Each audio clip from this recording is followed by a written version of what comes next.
What is happening, people? We are back on a Monday as always. I'm joined by the man, the one, the only, Young Crossover MMA. How we doing, brother? Man, hey, I'm doing good. It's a Monday. We getting through it. We're grinding, getting back to the content, and ready to talk about these fights from this past weekend and it's pay-per-view week. So, what's not to love? Come on, dog. And we got, what is it? Is it 48 straight weeks of UFC? I think it might be 11. I think it's 11. It's 11 Or, weeks? bro, 48 is almost the whole year. That's okay. Yeah, hey. Well, I'm gonna warm up, folks. Like I said, like Cross was saying, this Monday's been Mondaying. I'm gonna warm up. I don't know why I was thinking. You know what? The internet might have got me. Internet might have got me, brother. I saw 48 straight weeks of UFC and I just went with it. I was like, I okay, think that's wishful thinking. that's on me, brother. Maybe that meant 48 weeks of combat sports or something. But hey, like you just said, we had a banger UFC Saudi Arabia card, bro. And we got an absolute fucking top-notch UFC card, top to bottom, coming up this Saturday, bro. Cross, before we go ahead and get into these cards, brother, what was your thought overall of UFC Saudi Arabia? Man, UFC Saudi Arabia, in my opinion, is the pay-per-view for February. Like I was more pumped for that than 312 at the moment. But now that it's 312 week, I'm looking forward to it. But it was a really good card, man. And we got some surprises and maybe a little changing of the guard at middleweight. But overall, man, solid card for sure. Yeah. I don't know why I think 48 straight weeks. Thank God for crossover, brother. But Cross, you're not lying, dog. What's up, Sean? You're Moody not in the building. Moody, always in the building, baby. What's going on, Sean? Always. Shout out to that guy, man. Always supporting, man. Always. Sean, a real one, bro. I got Sean, I think, from your channel too, bro. So if it wasn't for you, crossover, I don't mean my boy Sean. Crawford versus Canelo is set. I saw that on social media, but I haven't seen it anywhere. I haven't seen it anywhere else, so I don't know if that's official or not. But if it happens, I'm all for it. Sports Fanatic, if you find something now, brother, drop that date down, dog. Definitely. Sean, where are you? You're here, brother, with the boys. Darren, just like Sean. As soon as we start, always, brother, Darren's always in here. Cross. Darren's a real one, dog. Always. Chris Gray in the building. Yes, sir. You see who it is, brother. NASCAR is the longest sport in the world at 38 weeks. Damn. I didn't know that, dog. I didn't know that. But before we go ahead and get started in this first card, what's up, Leroy? Big up S-Dog and crossover. What's up, man. Leroy? Leroy, you definitely overkicked your coverage, by the way. I just kind of caught up to some of those messages. You overkicked, brother. But congratulations. But Cross, dude, I think we had an absolute great way to start off this night with this first heavyweight fight, bro. Let me go ahead and get that pulled up for us real quick, dog. Did you watch the whole card live, crossover? Yes, sir. Of course I did, brother. Of course. As always. First fight, in my opinion, bro, was I'm not gonna say robbery, but it was pretty close to a robbery, bro. It was pretty close to a robbery. Do you see it pulled up right here, dog? Yeah, it's up here. We're good. Okay, bad. So I'm 100% with you, Cross. This fight right here, it definitely was a robbery. I was 100% with Jamal here, dude. I didn't get to catch the fight live, so I kind of rewatched him earlier this morning and a little bit Sunday. Bro, I think this was a fun-ass fight. It was getting a lot of hate online I was seeing, and like the commentary didn't seem that hype for it, Cross. But give me your thoughts, bro, on this robbery and just how it set the vibe for the night.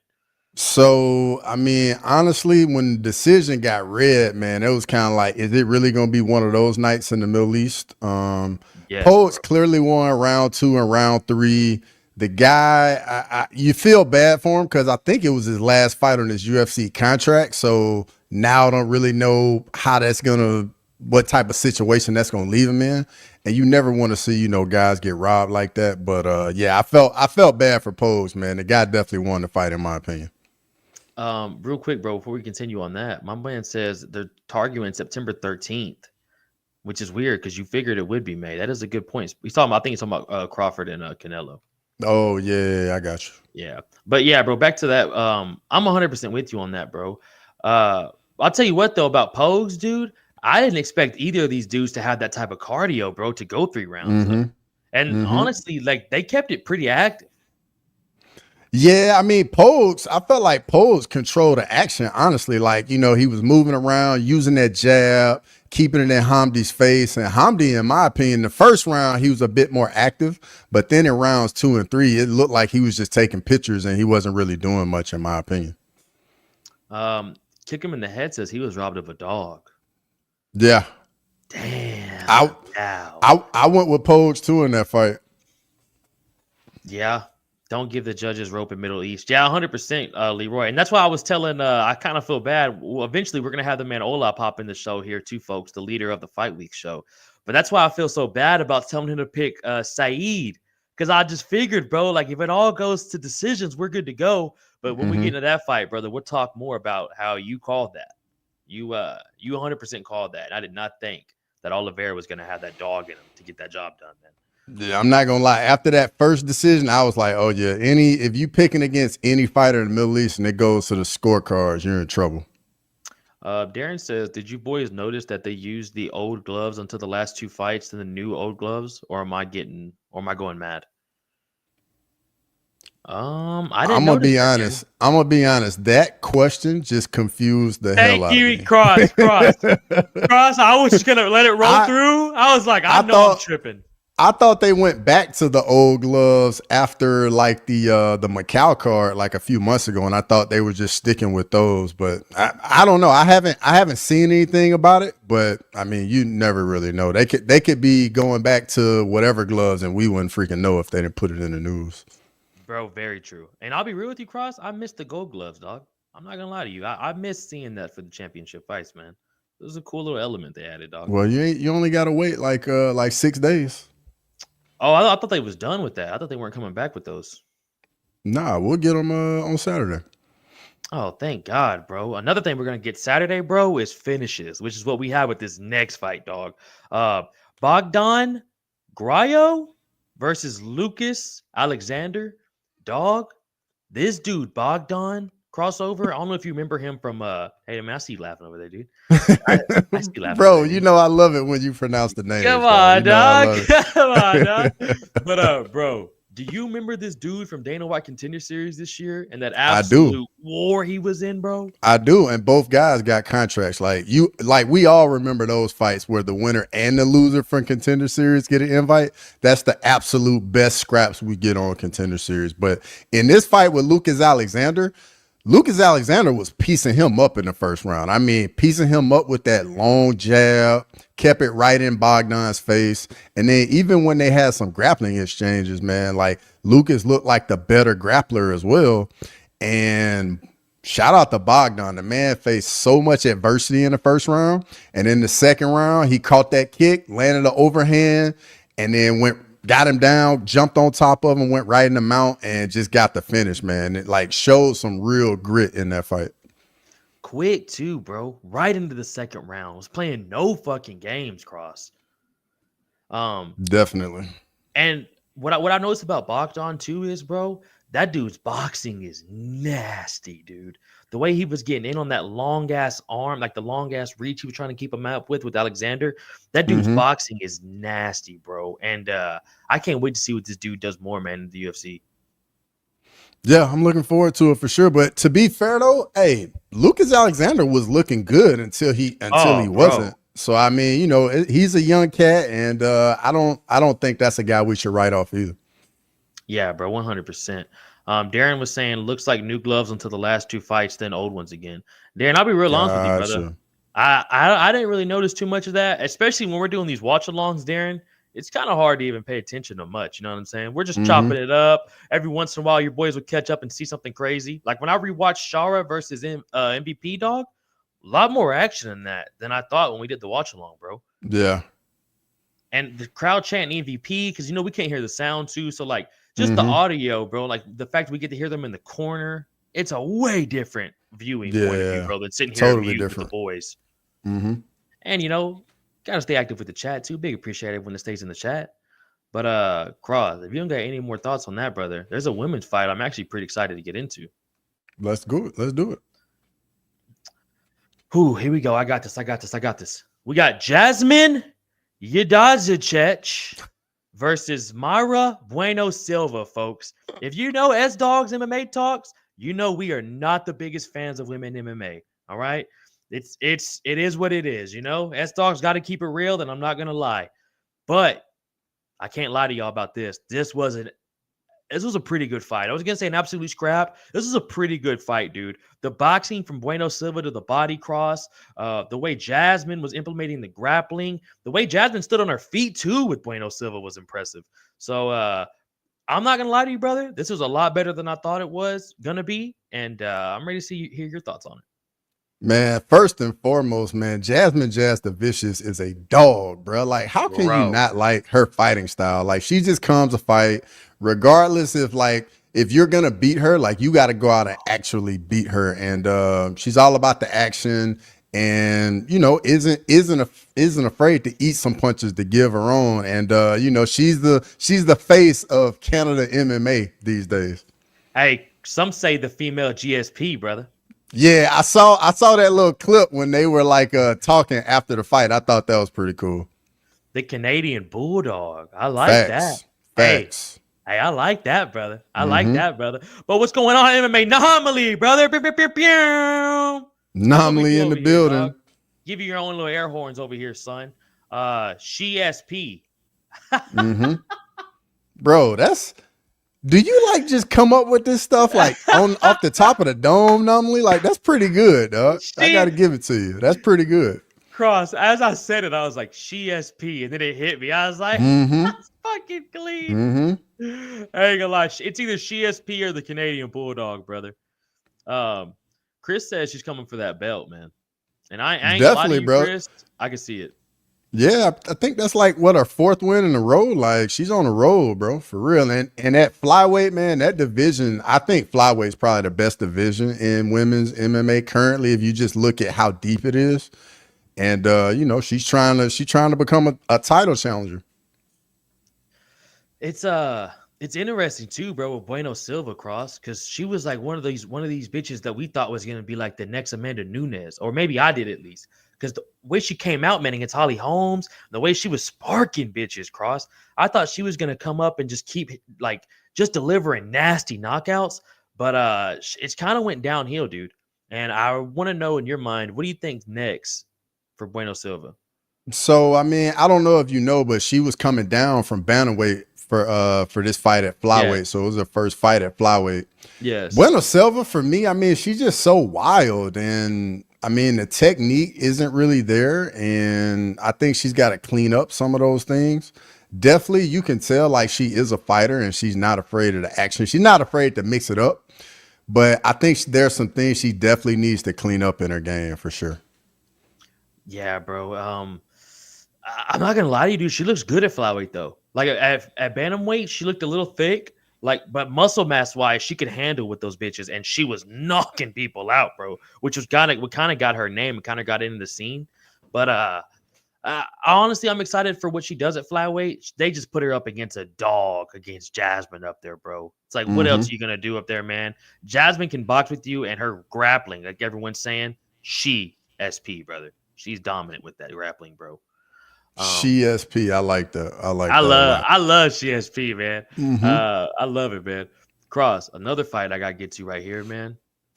Bro, I was excited for this fight as soon as I saw it on the card, and I was a little disappointed it wasn't closer to the main. But dude, Terrence McKinney versus Damir Hadzovic. Close enough. Close enough. Pretty not bad actually. Cross, give me your thoughts on Terrence McKinney, man, and just the way he comes out in these first rounds against dudes. Man, I was glad to see Terrence McKinney get back in the win column, man. Like I feel like he's got a lot of potential, but just like got to get things going in the right direction. But in this fight, it was just one way traffic. He just came out and just stalked Damir Hadzovic, just walked him down, and just gave him no respect at all. And Hadzovic didn't even try to get any respect. And this fight was done before we even got comfortable. And shout out to Terrence McKinney, man. And also shout out to Trigger D. What's up, brother? Trigger D in the building. Trigger always popping through. Anomaly. I appreciate that, dog. Hey, I appreciate that, dog. Come on, man. But yeah, bro, like you said, Cross, I was super happy to see this dude come out and get a dub, man. He's been on the receiving side of some nasty knockouts, but he's been fighting some killers, bro. And he's been fighting killers that aren't in the top 15, Cross, which is even scarier because nobody really knows these dudes, man. Like Ribovic, when he got knocked out by Mm-hmm. him, Mm-hmm. Zalal, all these dudes that are coming up, man, no one really knows about. And he's getting sparked by them. So that's why he's kind of on these prelim cards still, but he's on big cards. And Dana knows, man. You put Terrence McKinney on any card, any fight, he's gonna come out in that first round looking for a finish, bro. Like he Yeah, really means always in exciting fights, bro. Whether he wins or loses, man, a Terrence McKinney fight is gonna be exciting. Yo, that. appreciate it, Trigger D. Appreciate it, brother. Glad you Chigga, like the shades, brother. Chigga, my man's got the cleanest shades in the game, brother. My man is shade. I don't know where he gets them, but my man is shaded up as fuck. And hey, we're always here for it, bro. We're always here. We're always here. Say what you want about T-Rex, but win, lose, or draw, he is always in exciting fights. Man, Facts, bro. Facts. You read my mind, normally. Facts. Like, it doesn't 100%. matter. If he wins or loses, it's going to be exciting. And you're going to be watching. Bro, and you would think, like, because you've seen guys that come out cross with this style in the first round, like when they're on the up and coming, and then once they get to the top 15, they kind of change their style. Bro, Mm-hmm. since this dude knocked out Matt Frivola in 6 seconds cross, he's been on a fucking rampage, dog. And he comes out like that every fight, win, lose, or draw, like Nomley just says. This dude's gonna go out there and let it hang, son. Absolutely. So, I mean, that's why we like to see Terrence McKinney fights. Wow, I hit send as Cross said that. Haha, have mine. Hey, dog, fix that grammar real quick, dude. He just gave me a fucking seizure, Nomley. You just gave me a seizure, brother. I'm not gonna lie to you. You just gave me a seizure. Like I was reading that and I just completely blanked out while I was talking. But you and Cross are on the same wavelength, brother. I'll tell you that right now. Who else is on the same wavelength, dog? Is this heavyweight we're about to go into right now, Cross. Mm-hmm. I was The Blob. Oh, the Blob is the perfect Blob nickname for this dude, bro. Mm-hmm. That is the perfect nickname for Shamil Gaziov versus Thomas Peterson. Crossover. Take it away, brother. What did you think about the Blob? I mean, the Blob pretty much just walked Thomas Peterson down. And if you watch this fight live, man, Gaziv just had that right hand cocked, ready to fire it.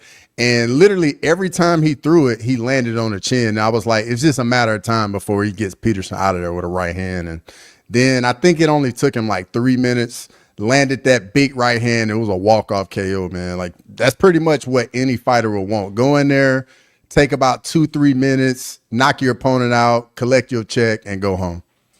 And bro, with Gassiev, you didn't know what was going to happen to him after that domination by Rosenstruck. You know what I'm saying?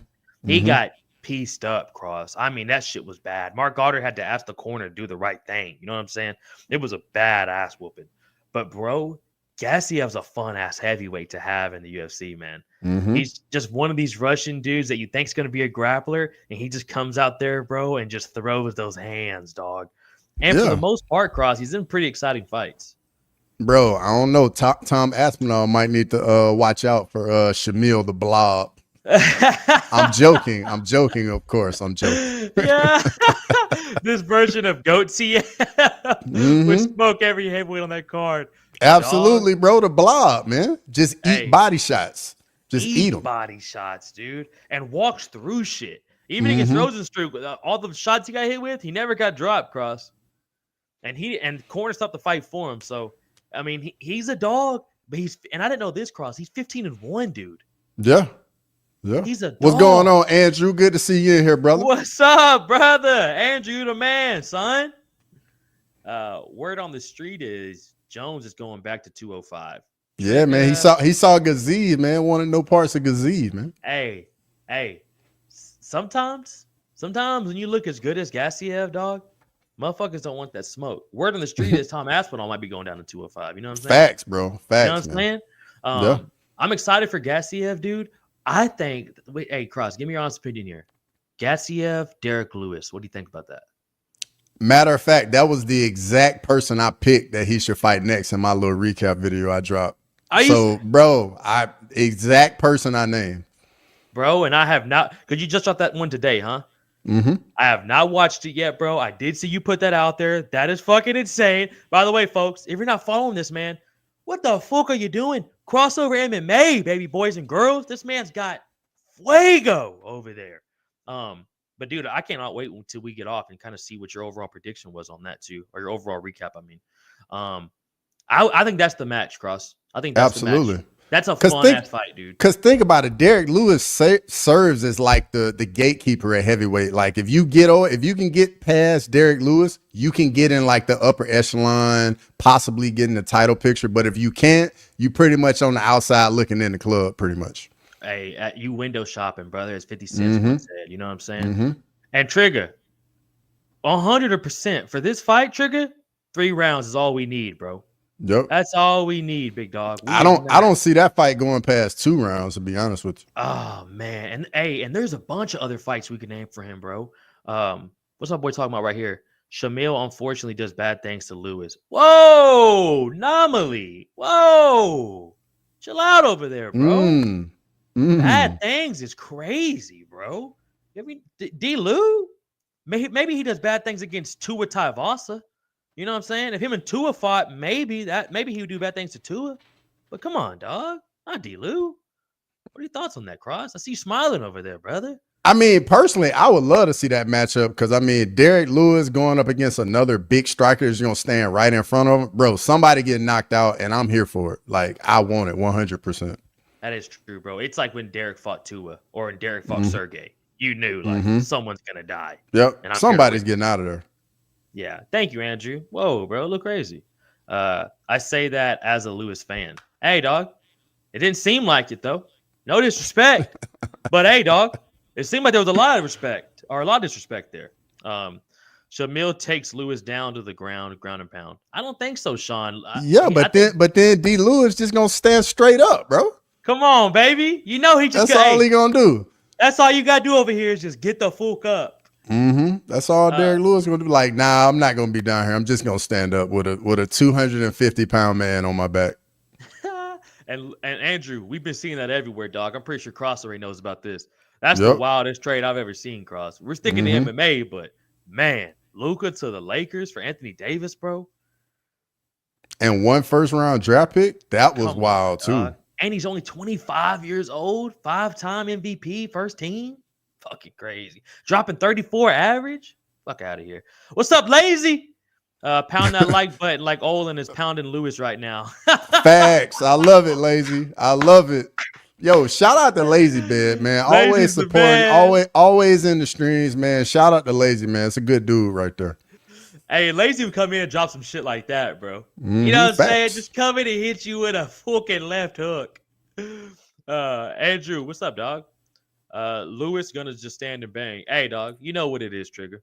You know what it is, dog. Has to be mentioned, Lakers boys. Hey, we appreciate it, Andrew. We appreciate it, dog. Don't remind me about that trade. Ooh! Yeah, Jax ain't liking that trade. Jax is not liking that trade at all. Dog, I've been saying. Hey, Jax, I will say this though: the ticket prices might go down some though. So you it might be that back, the back door to you on that trade there, brother. Hey, Cross, always being optimistic, dog. Absolutely, brother.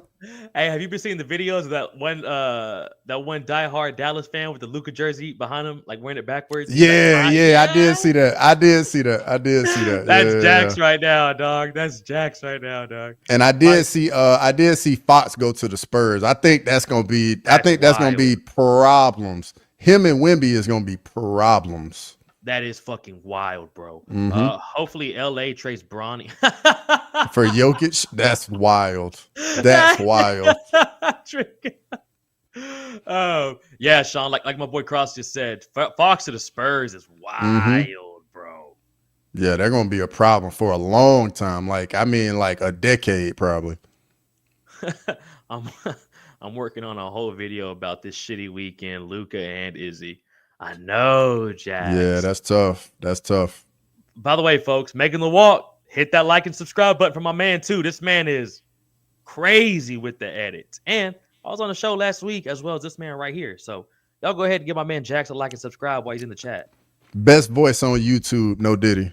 Man, no, Diddy. My man's got that Barry White voice, brother. For real, dog. Come Like on, dog. bro, you can talk to Jax about a fight, and you are like completely like, yeah, this is what I think, and then Jax just start talking to you all smooth and calm and everything, bro. And then at that point, you're like, man, what was I thinking? Man, I gotta go with Jax, dog.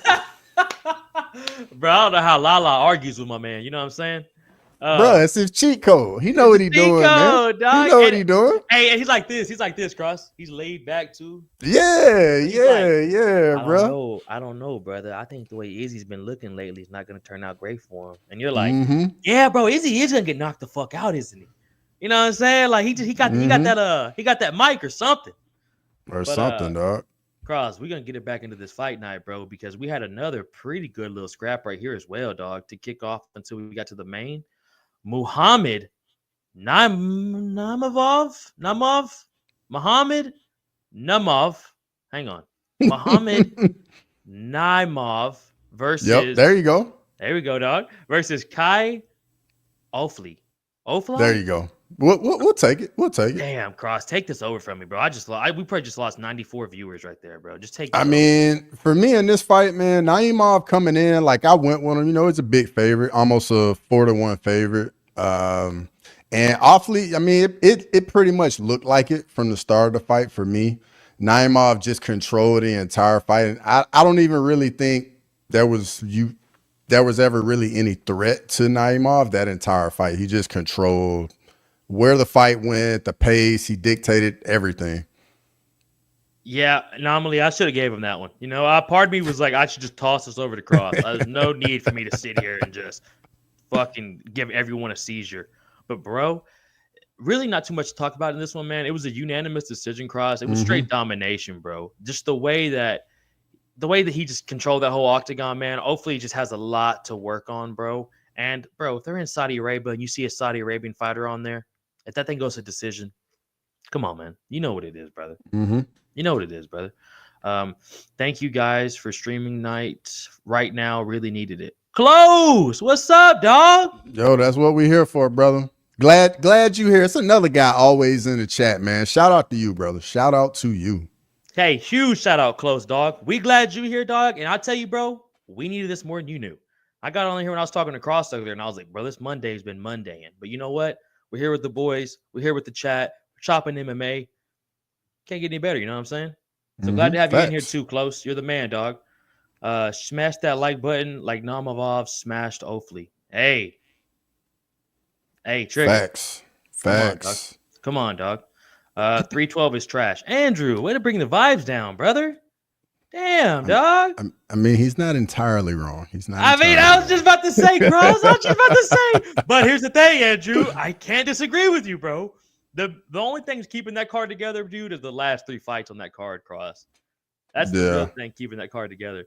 Chop it up with the boys. You know what it is, brother.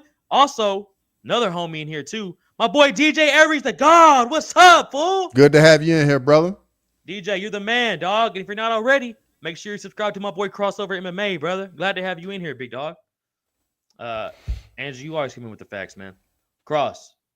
There's really not a lot to talk about that. Let's get to the next one. Let's get to the next one. Thank you, dog. I about to say, folks, usually, we put a little bit more detail into these, but the main card is what we're all here for. Let's just keep it 1,000 with everyone, folks. Besides Terrence McKinney, we had an absolute scrap right here, Cross. This should. I hope this got fight of the night, man. Between Faris Zaim and Mike Davis. Cross, go ahead and take this one over, bro, because we were freaking out when this fight was happening. So for me coming into this, I was expecting Mike Davis to pretty much just big brother Zim. Boy, was I wrong, man. Shout out to Zim, man. The dude's been working on his game. Dude. The length on the feet definitely shows some improved grappling as well. All the scrambles in this fight were crazy, bro. Crazy. Every time it looked like Mike Davis was about to get in a good position, Zim would just reverse the position. And yo, what's going on, Ola? What's going on? The man himself, the Batman. What's up, brother? We're here, man. We're here. I told you I'll pull up. I said I was gonna pull up, brother.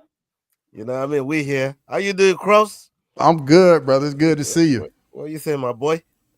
Yeah, Hey, salute dog. to the chat. The chat's going mad, man. Big up the chat, man. Salute to every single one of them.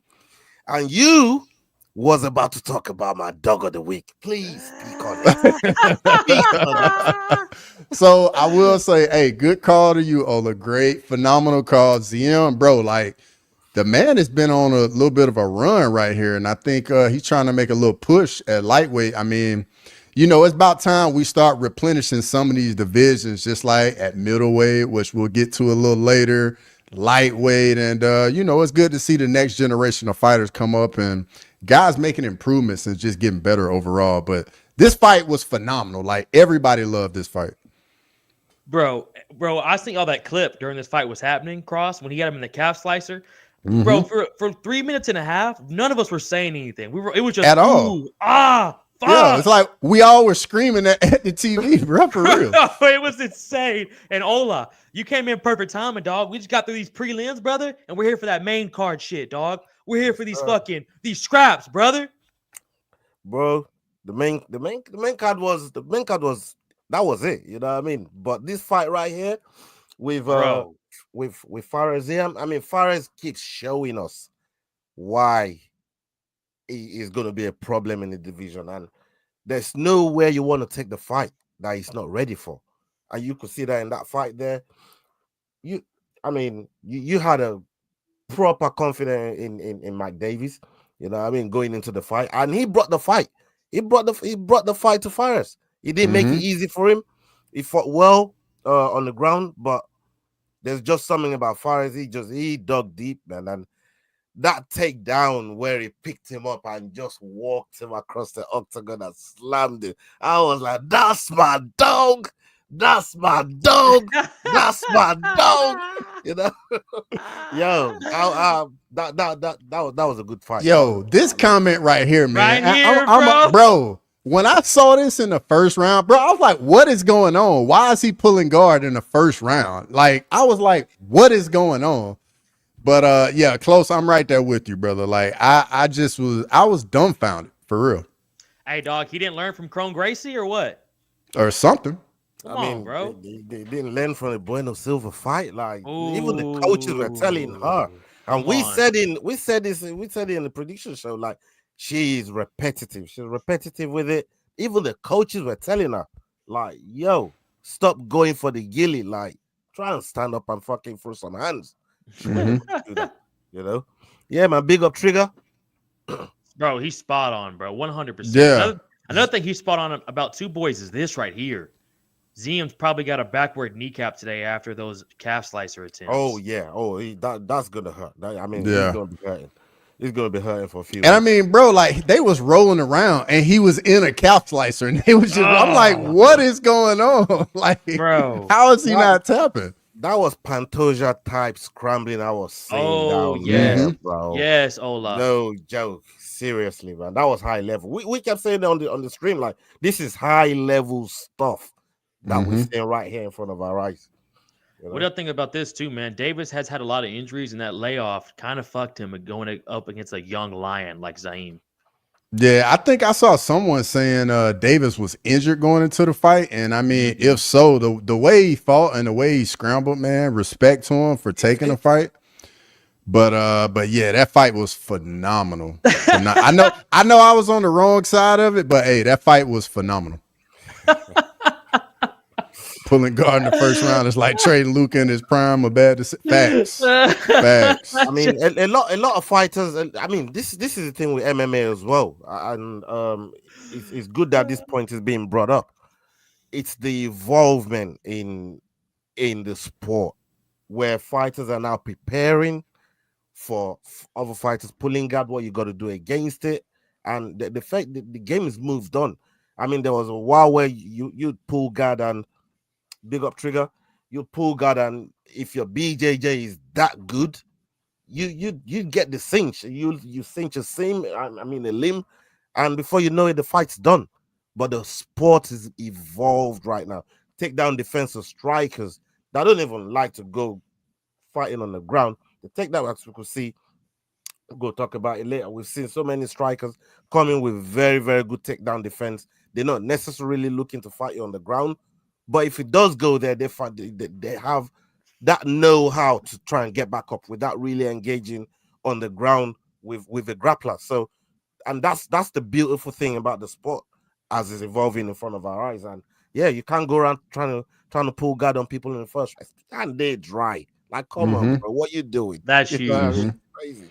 Hey, That's shout huge. out to Capitan Refucho and Yes, Anakin MMA, sir. man. Yes, Two other guys always sir. in the chat, man. Always dropping very good questions and comments in the chat. Shout out to those two brothers, man, for That's real. what's up. Hey, big appreciate y'all boys. And brother Anakin, we were just talking about that earlier, big dog. Yep. Some are saying John Jones and Tom Aspinall are going down to 205. They don't want that smoke no more, brother. Yeah, they don't want Gazeev, dog. Nah, that dude's hey, hola. That's a bad boy, brother. That's a bad Russian over there. Yeah, he showed that hand. He showed that. I didn't have him down for a clean knockout like that, but Oh yeah, no, definitely didn't have him down for that. But yeah, he definitely he showed out. I like it. Hey, he showed out, dog. He showed out just like Zaheem did in this fight, dude. Zaheem showed out against Mike Davis, dude, and just put that fucking pressure on Mike Davis, boys. Is there anything else y'all got into this fight before we move on, boys? He's a good dog. No. Hey, it was a good dog. This was a solid dog to pick, brother. Anakin the legend. Also, Jax, what Anakin also does, Anakin's a legend of matchmaking.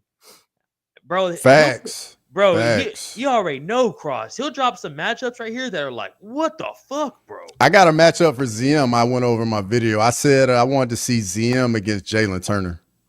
Damn. Yeah. Cross. Holy fuck. That was crazy. I don't know if I want it. I don't know if I want that fight. You know what I mean? And the reason why is because, I mean, Jalen Turner's coming off a loss. So, I mean, you know, he got to defend his spot. You know what I mean? Yeah. I'm a big fan of Spider. And you know what? It's not, there's a world where Turner actually maybe even pulls guard and be successful with it in the first round. There's a world where that happens. We've seen it before. We see what he's capable of doing. And he got them hands too. He can knock motherfuckers out. We know this. So yeah, that, you know what? That's not a bad fight. That's not a bad fight, actually. Yeah, that's not a bad fight. I just worry about just worry for Zia. I just worry for Zia a little bit in that one there, but that'll be a fun fight to watch. What about this? What about this one, Ola? What about Zaheem versus Joel Alvarez? That's a banger. That's a banger. That's a crazy fight. That's a fucking scrap, bro. Sign me up. That's a stand-up kickboxing fight, bro. France versus Spain, man. I love it. Come on, and that too, Cross. Ooh, dog. Do that on an international card too. Fuck, bro. Oh yeah, that'll be dope. This is a crazy one too. This might Nemkov Aspinall. Hey, Nemkov, I think his contract just ended with PFL. So, you know, maybe he can come over. Come on to the big dogs, baby. Yeah, I think he'll be a great addition. Great addition if the UFC can get him. We'll welcome him. Zine beats Turner but loses to Joel right after. Not a bad take, bro. Yeah, I'm not mad at that. I mean, there's a war, like I said, where Turner gets that first round finish. Yeah. Zayn versus Turner, length versus length, no Diddy. Hey, we appreciate that last part. Hey, Jax, we appreciate the no Diddy, brother. Hit that likes. Hey, Andrew, you know what it is, brother. Let the people know, dog. Fukit, Zayn versus Moicano. Hey, I think Moicano's kind of up there with the big dogs now, like with Justin Gaethje's and Dan Hooker's now. But I wouldn't be mad at it, Trigger. Wouldn't be mad at it at all, bro. But boys, let me go ahead and get this next fight put up for us. Oh man, Ola, damn man, I don't want to talk about this, bro. I'm so sorry. We gotta get into it, I guess. I mean, you're gonna have to talk. You're gonna have to talk about this, bro, and how you lost me for $800. This is all on you. Tell the people how you lost me for $800, man. Yeah, tell the story. All right, folks. This is all on you, bro. My boy, Ola came to me in full confidence and said, "Hey, man, look, I'm about to put together a 4-fight parlay. What would you do in these last 4?" I said Saeed, I said Sergey, I said Izzy, and I said MVP. Went two for 4, folks. You know what I'm saying? Went 2 for 4, and goddamn, bro. I tell you what, Ola. I should have went with this man right here. As soon as he didn't pick a fellow Russian, I knew something was up. Yeah, Cross, tell me bro. why you didn't pick him and what made you go with Oliveira, bro. I mean, basically the reason like why I went with Oliveira is exactly how the fight played out. Like Saeed, phenomenal striker, very fast, but the cardio, bro, like he slows down so much. And if you look at Oliveira, this dude is just volume and pace, volume and pace. And I was just like, at some point, if Oliveira doesn't get knocked out early, he's just gonna wear Saeed down, and that's exactly what happened.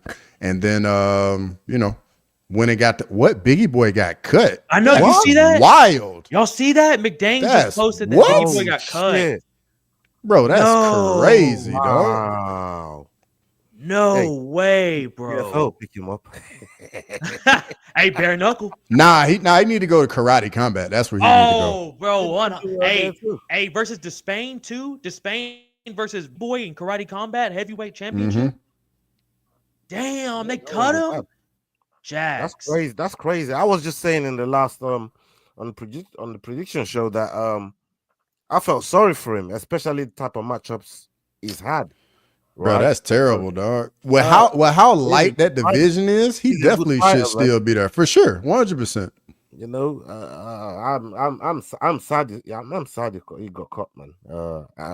I just felt sorry because of the sort of matchups that he's been involved in. Some of them definitely has been like sacrificial lamb to some of these fighters that they want to push, and some is had to find a way to get through them. But I mean, go look at his losses, man. His losses, they ain't bad. They ain't bad losses, bro. When you go and look at his losses, man. But yeah, I think the only bad one was the Francis loss. Yeah. But I mean, that's Francis. But it is Francis. It is Francis. That's Francis, and that was a contender fight. That was like true. a contender fight. True. Right? So no, I felt sorry for him still. But my boy says Frozen Shrook versus Smiling Sam from Trigger D. Bro. Nah, that's savage, bro. Trigger. That's savage, bro. Hey, but I ain't gonna lie to y'all. Dana did shit on Sergey versus Biggie Boy in the press conference, bro. Did y'all see that? Nah, I didn't see it. Bro, he was saying this fight was worse than Derek Lewis and Ngannou. And this is the thing. Yeah, I did see that actually. And what? Thank you, Cross. Thank you, Cross. And for Rosenstrike to be the one, because Sergey didn't really fight that great when you look up, but obviously he's coming from a loss, so he's trying to be careful and you know what I mean. He didn't exactly. He fought cautious, right? So that's why that fight looked like that. But Rosenstrike is ended up being the one. But Dana at least is consistent with one thing. After that Derek Lewis Francis fight, he was going to fire Francis. But he said somebody stopped him, not, you know what I mean? Somebody talked him out of it. And that's why he didn't do it. So he's probably feeling that way about this fight. And if for Rosenstrike, you know what? You go get the bullet, bro. You know what I mean? Get the fuck out of here. And that's all she wrote. Yeah, so, Anakin said it best, man. Sergey was on the skid and he had to be patient, bro. That's the perfect way to sum it up. Because when you're on that, you don't want to lose 3 in a row. No, because you lose 3 in a row, you definitely know you're getting cut. So I definitely respect what Sergey did. He did what he had to do to get his hand raised. At the end of the day, if you're winning, you good to go. If you're winning, what's going on, Checkmate in the building? Good to see you in here, brother. I about to say, my bad, boys. I just sent someone an invite. So, folks, we'll be 4-paneled up here in a second. So I'm gonna get to the chat real quick, boys, because I love the way Ola just broke that down. But Sergey versus Almeida. Yeah, that matter of fact, I call that fight too. That matchup right there. Yep. It's the same freaking matchup. Hey, you can tell Anakin watches crossovers videos. Come on, dog. What do you think? What do you think happens in that fight? Like hypothetically, let me just get your thoughts on it. Like, I think that's a flip a coin fight because Sergey can spark him trying to get a takedown, and then if Jailton Almeida gets a takedown, he is going to do very bad things to Sergey. So I mean, it's literally just a coin flip fight for me. Yes, it as much of a coin flip fight. It is. I think what's more probable is Almeida getting hold of Sergey. Yeah. It's more probable that happens than Sergey actually finding that punch, which is not impossible, but I think Almeida getting hold of him, and once he gets hold of him, bro, and manages to get him down, like you said, yeah, he's gonna do some terrible things to him. So yeah, I'll be intrigued in that fight if that fight happens. That's not a bad call. Yeah, Poles got cut too after getting robbed. Did he really, bro? Yep. Somebody just said it in the chat. My bad. I just got to that Anakin part when he said Sergey was on a skid. You're 100% Cross. This is. I mean, what else do you want him to do, Dana? Go in there and slang with Rosenstruck, who's a motherfucker? It's like, come on, dog. If Sergey would have went relentless, he loses. Thank you, Anakin. That's basically what I just said, bro. Like, what is he gonna do? Get slept? Trigger, where is and who is Rosenstruck? Yeah, thank you, dog. That's Suriname, brother. That's Suriname. Thank you, Cross. Thank you, Cross. I just completely went over it, bro. I just completely went over it. I was like, I don't know. That is fucked up, bro. I can't believe he got cut too. Bro, after getting robbed? Yeah, man. That's terrible, dog. Flew all the way to Saudi Arabia, fought a fucking Russian, and then he doesn't get the decision, and you cut him. It's like, damn, dog. You definitely got robbed. Andrew wants Biggie Boy in the GFL or BKFC. I've seen 4 people already say Rosenstruck BKFC. I don't mind it. Be real. That'd be crazy. I'll be real with you, dog. I really don't mind it. Thank you, brother. Thank you. South America, brother. South America. 312 main event prediction. Pros was crying walking in and crying walking out the UFC. Damn, Facts. Jax. That's crazy. Jax, did you? Because matter of fact, he put a video up like when he was in the car leaving the event, and he literally was crying. Was like, I don't know what's going on. Clearly, I won the fight. I was robbed. All that, bro. And then of course, Saul Yamato was one of the judges. Of course, whenever there's a crazy thing, it's always Saul Yamato. 100% Cross. 100 fucking percent, bro. But I know we kind of got off track there with Jax dropping some fucking crazy news about Rosenstruck getting cut. But boys, y'all got anything else to say about Said Nurmagomedov and Oliveira? Nah. I don't even want to think about that. I know. I don't either. Right. Ola. I'm so sorry, dog. I've got to say this though. His cardio is dog shit. Like, bro. Oh, it's terrible. It's terrible, bro. Like, bro, come on. And this was in the middle of the second round. This brother looks out of it. I'm thinking like, what kind of Nurmagomedov are you? You know, like, what is this? That name, you don't carry that name and have the kind of gas tank you do. You know what I mean? There's I don't know what you got to do to work on that, but he definitely got to work on that, man. Because as it goes on in the division, there's crazier people in that division that got unbelievable gas tanks, bro. And yeah, he's gonna suffer. He's gonna suffer from that. So yeah, he needs to work that out fast. I don't mind this too from Trigger. He needs to put some more muscle on and move up to 145. I think that's a fucking good idea, man, because them guys are the lower weight class, bro. If you ain't got good cardio, you're fucked, bro. You're fucked, bro. That's one of your main tools up there. Oliveira, new prospect, looks good. I'm telling y'all, boys, soon, Ola, it's on me, dog. As soon as Cross didn't go with him, I should have just been like, wait, why the fuck are you going with him? And then heard his answer and then would have went, hey, dog, if he's not going with the Russian fighter, we got to go with this man. Yeah, man, for real. I definitely learned my lesson. You know what I mean? Dog, I'm so sorry. Hey, dog. And then the easy one. Don't be sorry. Just pay up. That's what you do. Stop it, bro. Stop it. That's what I said to him on the stream in Cross. Like, yeah, he did. He said, "I need my 1,300." Don't be sorry. You don't gotta be sorry. What are you sorry for? Boys, we already kind of touched up on it. Jairzinho obviously apparently just got cut now fighting Sergey. Dana White thinks this is the worst fight in UFC history. Fuck, man. I don't really know where to go here. We already kind of touched up on it. I mean, yeah, there's nothing left to be said on that. Yeah, Dana's definitely consistent when he says about very boring fights like that, because he thought about it for Francis Ngannou. So you know what? If that's how he feels, then I'm not surprised he's done this. I wish we could have got Rosenstruck versus Derek Lewis. You know what I'm saying? Or yeah. There's still some more. There's fun fights out there for Rosenstruck, bro, in the UFC. I don't know why he had to cut him so right now, because like we're saying, what is it now? Karate Combat or BKFC for Rosenstruck, making probably what, $40K. So it's like, Damn, man. But boys, before we move on to these last 2 fights, we got a gentleman just hopping in the show right now. What the fuck's going down, baby boy? How we doing, fellas? What's Oh, up? oh, look at that. What you Take say, that my shirt off, baby. Take that top off. What's going on, brother? Dude, back home, back in paradise, from paradise. Dude, Happy to be here with the boys. Where I was about to say where you were at, bro, was paradise, dog. Yeah, you ain't lying, man. Back to work today. Oh, bro, you should have saw me and Cross before the stream started. Monday's been Monday, big dog. That's been the theme Ain't of this lying. show.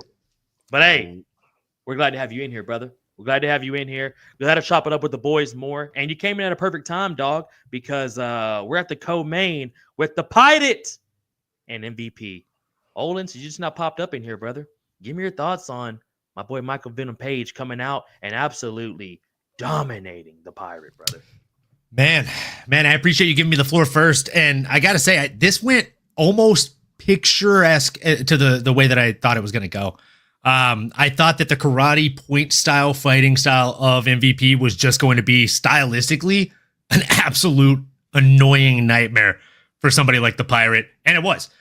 He's somebody that does load up. He's somebody that does have fluidity in his strikes. But again, he loads up when he throws, right? So with that guy, like, if you're able to constantly stay out of range, you will frustrate him. And if you frustrate somebody like that and you have even just an ounce more speed in the tank, it's going to be a long night for the opposition. And that's exactly what happened, man.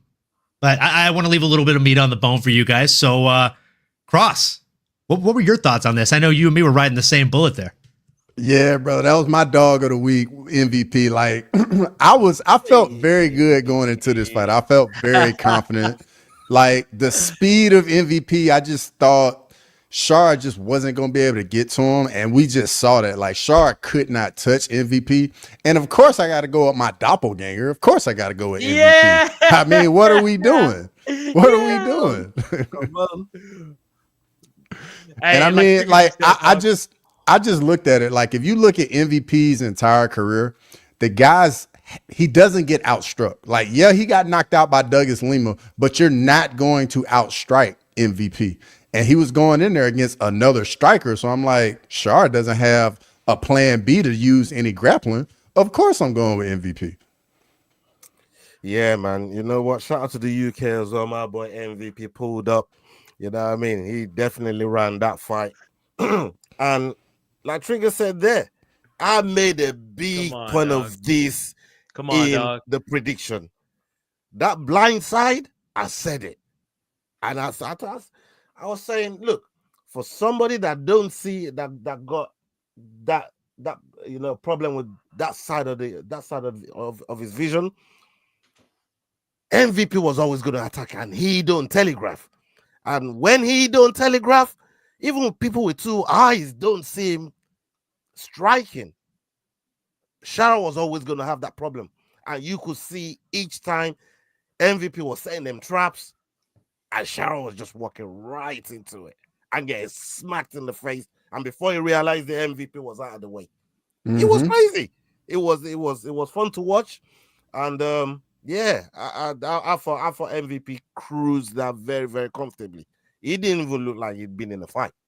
It's that wild. But yeah, I liked it a lot for MVP. And I want to see more. Hopefully, he gets some Pereira type pickings all the way to the top. Bro, I'm 100% with that part right there, what you just said, Ola. I think, let me ask this question to y'all boys. Do y'all think MVP stays at middleweight or goes back down to welterweight? And which one do y'all think he does better in? He might go up to light heavyweight, brother. Oh, he's definitely. I know what you're talking about. Nah, wait, what are you talking about? He's talking about fighting Yuri. He wants to fight Yuri. Let's go for that. But dude, you could do that. You could do that fight at middleweight. Yes. Yeah, exactly. Brother, this the way, brother. Get this guy to come down, brother. Listen, this brother definitely wants some smoke with Leon. He wants some smoke with Leon so he can get to That's right. MVP does want to fight Leon. That's right. He wants that, and Leon's a striker as well. And that's a bad fight for Leon, I think. He just wants to prove. Yes. You know what I mean? And I'm not mad at it. You know, especially if it gets done on home soil. Yeah, that's good. That's good for us UK fans, man. So yeah, hopefully down the line, sometime this year, that fight gets done. I want to see it. Leon's fighting who in London?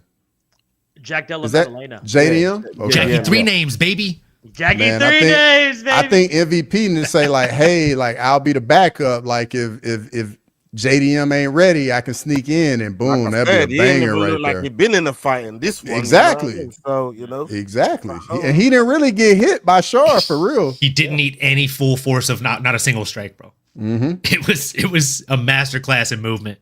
Boys, what do y'all think about this though? MVP versus Costa. Woo! Sign me the fuck up all day, boys. I'm All afraid of the that's a bad erasers? match though. For Costa, for Costa, Oh, I mean the 100%. reach. Yeah. he'll get lit up. MVP will he'll be dust him piecing up at the edge Costa of his up. strikes. Yeah. Costa's gonna say, "Oh, skinny boys, I break your bones, skinny boys, skinny bones, I break your bones," you know, and then get lit up. So, Secret I know, juice. I know somebody that did that to him. I'm just, you know, Like I'd watch the fight. I'd watch the fight, Jax. Don't get me wrong. Like it's a fun fight and arguably it would be one of the better press conferences of the year. Oh Like I'll my give you that God. 100%. Oh my god. It'd be fireworks. But I feel like Costa be falling for his traps at the press conference just like he would in the fight, dog.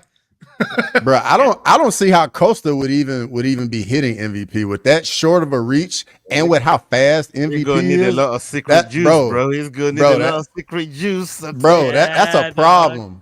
Costa don't want that, dog. Costa does not want that. And then I was gonna say Marvin Vittori, but MVP said they've trained together, so probably that fight wouldn't happen. What about this? What about Caio? What about MVP Caio Baio? Now that one I don't like for MVP. I don't like that for MVP. Okay, The fight, okay. Nominally, the guy I had for MVP is your boy, rude boy Randy Brown. I think that'd be a good one. Look that, brother. Look Set that. it up in an IV bag and inject it into my veins, dog. That sounds money. And that's another great example of a striker that got fantastic takedown defense, as I was talking about earlier on in Randy Boy, Rude Boy. So for me, that would be a great fight. You know what I mean? What do you do? Yeah.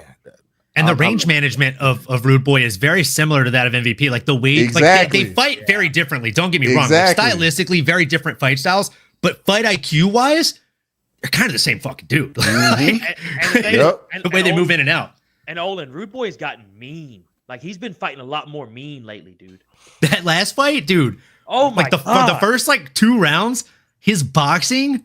Oh, again, like I can go back and just watch that over and over again, man. I don't know how he lost that Brian. It's so fight, fun. bro. I don't understand. Yeah, we can just not talk. I mean, about that but that's because he's Brian Battle though. I mean, you could say you don't know how he bad did, decision in that one. Definitely a bad decision in that one. I mean, but this is one of the things with fighters as well. Like, it's not just about going out there and just fighting.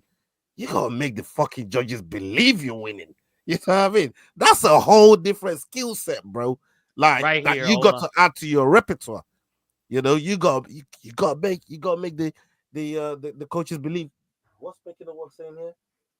MVP is a matchmaker's dream at middleweight and welterweight as long as he's not fighting crotch sniffers. Let's just get MVP nothing but strikers, dog. Nothing but strikers, dog.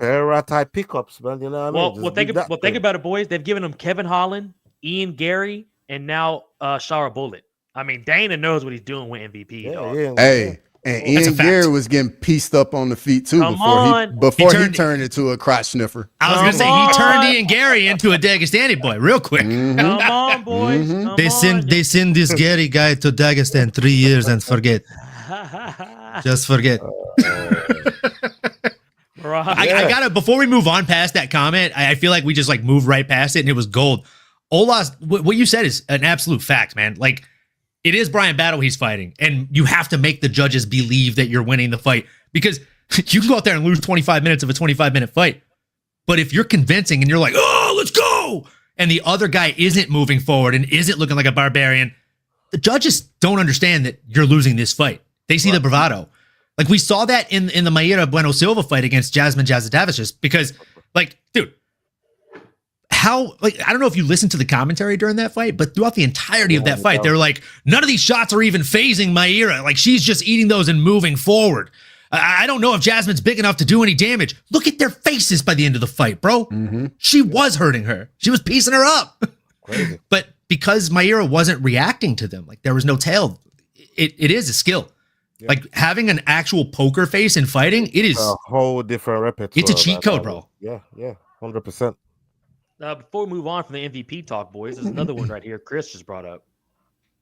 Ooh, bro, that's a nasty scrap right there. That should be like a fight night main event right there. If that were to happen, make that 5 rounds. That's the kind of fight you need a cigarette after. Oh boy, I won that for MVP though. Yeah, that's a dangerous fight for all parties involved right there. Yeah, that's a dangerous. Yeah, all parties involved is right because that's a dangerous fight for the UFC to make. Yes, bro. Yep. Because there's a lot of potential to burn a star out.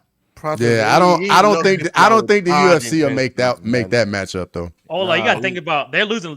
A lot of stars have been getting burnt out lately. O'Malley, Talibot, you know what I'm saying? The Bullet. I mean, a lot of these guys are fucking. They're burning off their guys right now. You know what I'm saying? That Peyton Talibot fight was probably the worst big brothering I've ever witnessed live in attendance in my life. Bro. Yeah. They thought they fast tracked O'Malley. Brother, fun fact. Me and Cross ate lunch before that, and we were talking about that fight, and I literally said I have a weird feeling that this dude's going to go out there and just have that veteran strength. Like, we saw how he's looked against other people. And he's not a stepping stone. So, bad matchmaking from Dana and the brass. I feel like if Dana read that last comment about MVP versus Prates, he'd start sweating even just reading that one. For real. Hey, this is a crazy one, but Sean put it in here, so let's see what y'all think. MVP versus Jamal Hill. What do we got on that, boys? Why y'all trying to kill my boy over here? All right. As I said, it was crazy. I had to bring it up. Man. I'm not gonna lie to y'all. Before we move on, the 2 fights I want to see that y'all said, I want to see Yuri or I want to see Leon Edwards. Those are the 2 fights I really want to see. Yeah.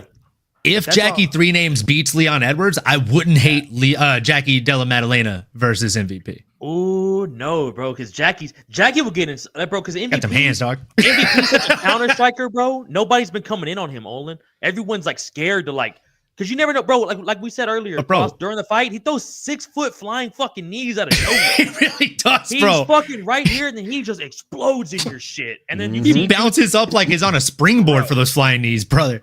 Bro, and then or if you're like Holland, if Holland tried to rush in and he made Holland look stupid, just threw him on the ground, toying with them, or he'll just piece your ass up. So he's a motherfucker to fight, boys. If there's one thing we've learned about Jackie 3 Names is that those hands are rated E for everyone, brother. He's gonna move forward and throw them.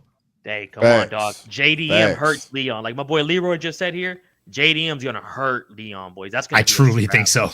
That's why I brought that up. I'm like, if Jackie 3 Names wins, I don't think MVP is gonna be like, yeah, give me the loser. I think he'd be like, yeah, let me ruin that guy too. Yeah, facts. I feel like that's what he's on a mission to do. If I rock with Leroy on that one there about JDM doing just talking about that because JDM is Australian, man. Nobody cares about single warrior over there. Yeah, hey, say it, Ola. Let him know, Ola. Let him know, dog. I see what you did. You know what I mean? Boys, this is a good point, Jax. I was about to move on, but boys, what do we do with the Bullet? What happens to the Bullet now, boys? Do we give him some? I mean, he's gonna get Kevin Holland. But, no, Kevin Holland's got Gunnar Nelson. I think you scrap that fight and you give him Bullet. I think nobody wants to see the Gunnar Nelson fight. I'm sorry. If you want to see something fun, Roman Kopylov. If you want to do something fun, I hate how much better your pick was than mine, bro. Fuck, I like the Roman Kopylov fight, bro. That's not a bad fight. I was gonna say Paulo Costa. I'm not mad at that one. I feel like he'll mess Costa up. I feel like everybody will mess Costa up, honestly. Yeah, everybody inside of the top 15. I still Ooh, right here. He needs to fight. He needs to fight a proper grappler, man. Like, Right there, Ola. Ooh, No. I like that. I Right like there, that too. Ola. I like that Right too. there, Ola. I like That's- that too. That's great for Joe Pyfer fans. I don't love that fight for Bullet at all, bro. He needs to fight a grappler, though. He needs to fight somebody that's gonna have the thrill taking him down. I really think From so. a competition standpoint, I agree. But from a star building standpoint, you're doing him a disservice. That's what we're here for, though. We're fans, right? I don't Hey, Pfeiffer body Ola, I bag love you, Bullet, dude. bro. we're fans. Yeah. Let's go, Them Ola. skills set to the Let's test. go. And Yeah, let's see which Ola. one's better. Let's see how you apply it. You know, and Phariseem is a great example of that. Wherever you want to take the fight, we fight fans. That's what we are. I ain't no matchmaker. Yeah, it's nice putting the names together and everything, but I want to see some crazy shit, right? Put him against Islam Makhachev. I've heard enough. Hey, Ola, I'm with you, dog. I want to see some crazy shit. I want to see Shara Bullet versus Body Bag Piper on a July card. Right. Sign me Like, up. you know what I'm saying? Yeah. I Well, would. Absolutely. you know what I mean? Like, boy, Give me Joe in that one though. Hey, dog. That's why I keep saying. That's why I keep saying Polo Costa. I just want to see him fight again, man. I just love seeing that dude. I know the Sean Strickland fight that's in everyone's head, but y'all got to think about Marvin Vettori. Y'all got to think about the Yoel Romero fight. You know what I'm saying? This dude's a dog. He's older too. I get it, but he puts on fun fights. Piper Polo Costa wouldn't be bad. Shit. I was just about to say Piper and Paulo would be fun. Ooh, Piper that's a Polo lot of fun. Costa. I like that a lot. That's even I more like fun that than a lot. any of the other fights we just mentioned, I think. I 'Cause, like that a lot. That's two dudes that are not going to take a back step, and Yep. one dude is just going down. Yeah, I like that fight a lot. I'm all in on that, boys. As I said it, I was like, shit, Dana, Mhm. you're welcome.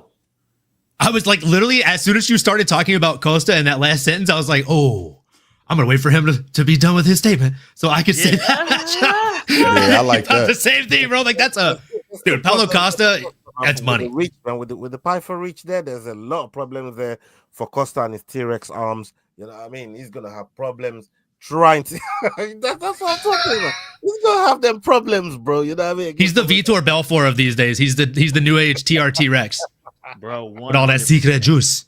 100%, dog. And King Oliveira, brother, we'd be here for 2.5 hours if we did that, dog. But No, you I never fuck know. with Paulo Costa though. Yeah, he's a funny dude, guy. that's a like Trigger said, it's a middleweight slugfest, boys. Facts, That's bro. Facts. that Polo That fight Costa- makes too much sense, bro. I love that fight. Hey, if we see Love that Dollars fight, and cents. hey, if we see that fight get booked, that's how we know they watch this shit. All right, UFC brass, you motherfuckers, you better give me a shout out for that one. But boys, let me detail y'all again. Is middleweight better than welterweight? Yes. Yeah, I'll agree. Yeah, I'll take Derail. middleweight. I was Middleweight like, Middleweight is so the better deep, overall dog. division, but welterweight has the better stars that are For building me, right now, The best, like best Pretez divisions, and stuff like that. that's not best bad. yeah. division, best Joaquin divisions. Buckley. Bantamweight, then the lightweight, then welterweight, and those are the three divisions for me. And the bigger guys, when you talk about this is why I like the welterweight. Anyways, on the bigger guys side, they're much faster. They're like the flyweights of the bigger guys. That's what welterweights are, right? But lightweight is just right bang in the middle, and those guys, any one of those motherfuckers can finish on, and the speed that you see in bantamweight is just crazy. Yeah. With power, speed with power, you got everything down there in bantamweight, and those three divisions for me, they just stand out with the talent that they got in there as well. So Namely, I got a question for you. You said you're taking welterweight over middleweight because you said the top of welterweight's better. So who's your number one guy at welterweight? Star power. Who's your number one guy at welterweight?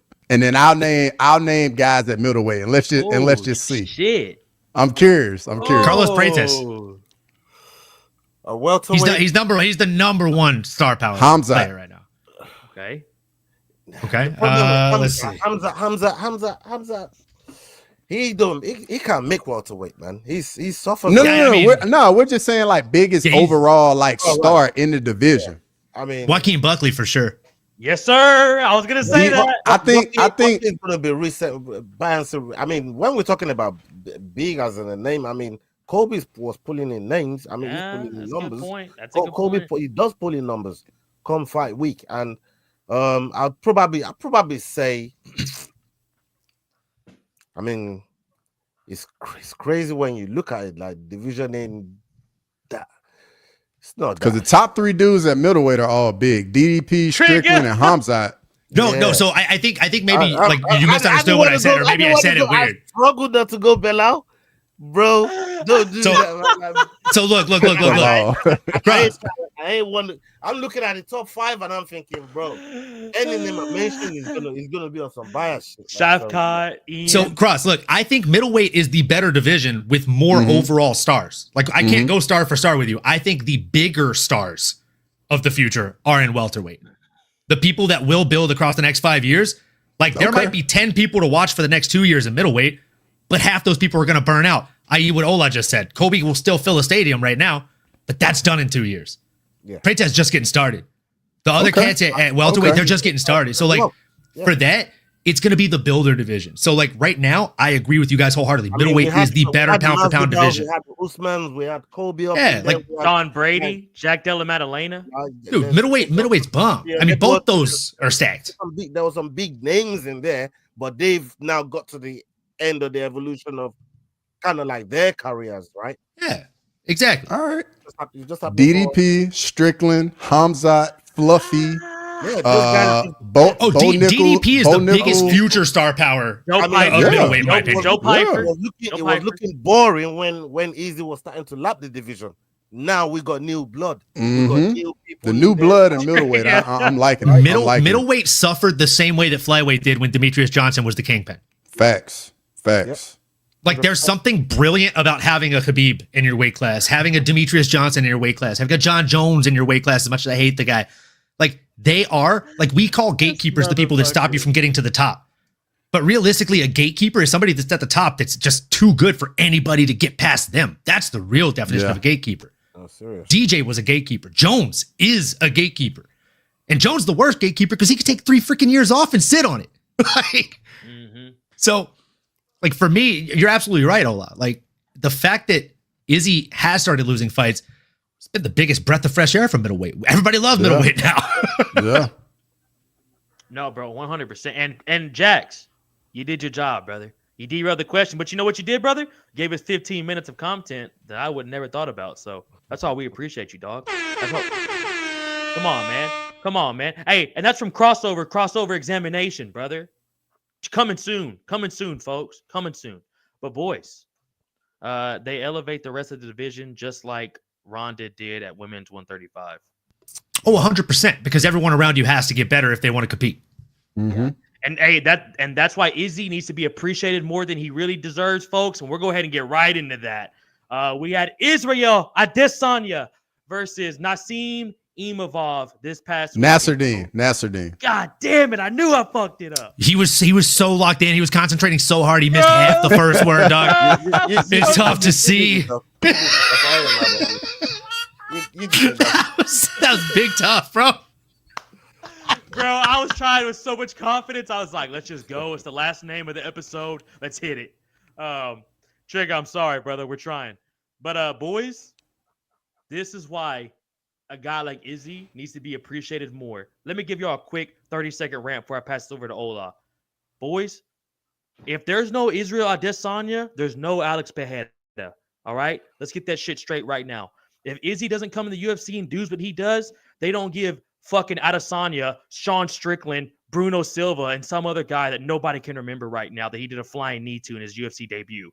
3 fights and got a title shot. That's unheard of. Like Yuri did, like that guy from Rising that came over and flyweight and did his thing. None of that happens if Izzy doesn't exist. What he did at middleweight has been insane. Just like Trigger was saying about Ronda and having how everyone had to elevate their game. Boys, we missed out on so much middleweight talent just because Izzy ran through everybody. Like, it's sad to see this man go on a 1-4 streak right now and the hate he's been getting right now and all the shit getting talked about him. But boys and girls, let's not forget what this man did from 2017 until 2022. All right. So, Ola, with that being said, take this over, brother. Yeah, bro. I'm gonna start this by saying I think you should hang it up. And what the fuck? I say this for several reasons. Number number one, you're absolutely right. What is done for the division and just making the middleweight somewhat relevant and keeping it respectable in the way that he's competed, the way he defended, how busy he was as a champion, that gets overlooked a lot. A And that lot. shit ain't easy to do. Somebody just talked about the GOAT just now. He could go take a 3-year layoff, he could take a 1-year layoff, no problem, and nothing will be said about it. Right? Easy was a busy champion. Three times a year, 4. competing, defending titles, and um, absolutely demanding the best challenge. He went against some of the scariest guys.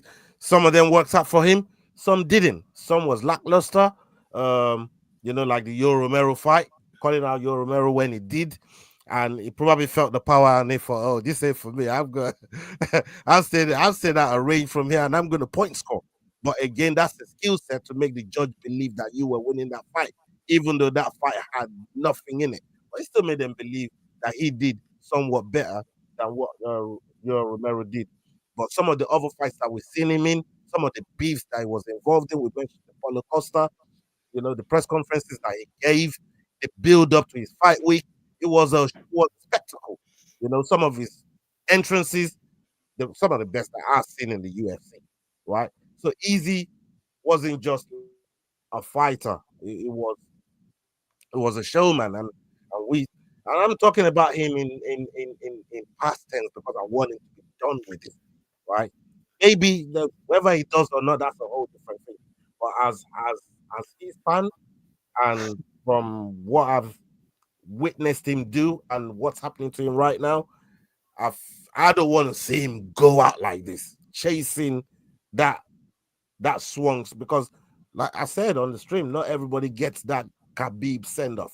Like it don't happen to everybody like that, So, and a lot of fighters, they stick around looking for that one specific, what I mean. Let me go on a high, and it just doesn't come. You just get lost after loss after loss, getting knocked out by people that couldn't even lace your gloves. But these guys are hungry lions as well, and this is what we talk about evolution, because he's reigned for a while, and yeah, there's new guys in town, and as fans who want to see them flourish as well. So the passing of the torch, if you like, kind of has to take place, and I think he's made enough money over his career. He's a very, very smart individual. He's stacked up, and to not really have to go through something like what we've seen him go through. Because one thing I do know about Easy is, as much as a competitor that he is, he's also a very, very proud individual. And I thought that finish though was a tad early, but I don't want to go too far into it. Like, what, maybe I'm being too biased, but I've seen a lot of people go mention it as well. But for me, I just think yeah, it's about time he hung it up now. He's done enough for the division, man. I love Easy. He's brought so much crazy shit. Some of them rub people the wrong way, but Easy always gonna be Easy. And yeah, he's the last style bender, man. I ain't gonna say another one come from my country again. That's what's up. I was about to say.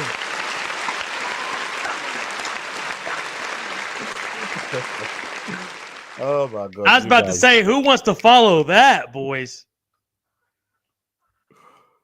Yeah. Man, hey, all the respect in the world to Izzy, man. I mean, did some phenomenal things in the division. Will go down probably as the second greatest middleweight ever. I mean, first ballot Hall of Famer. All the respect in the world.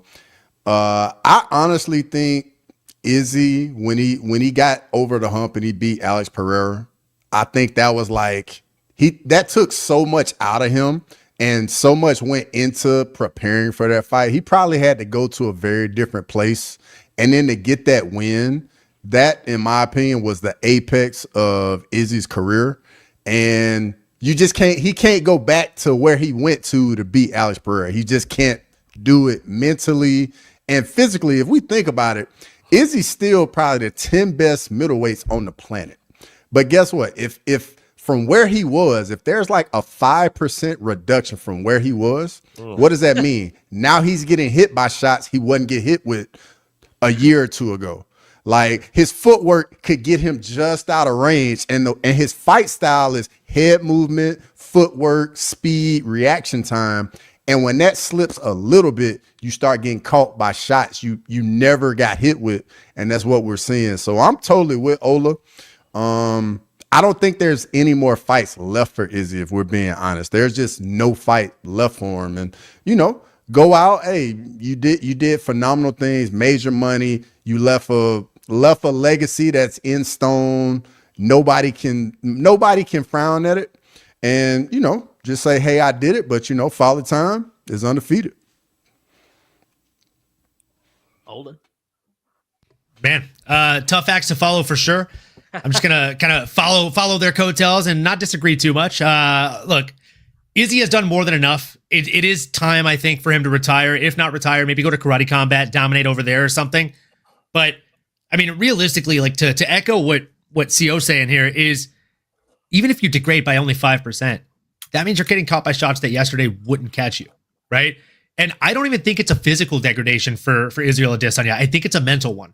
He's been knocked out in there now. He's been finished before, where when he had won 75 fights in kickboxing, that simply wasn't happening, right? Even when he fought Alex Pineda, I thought he won one of those fights. In the second one, there was a weird situation that happened where the fight shouldn't have been stopped and stalled. So again, like, he just wasn't taking the head trauma that he has taken since being in the UFC.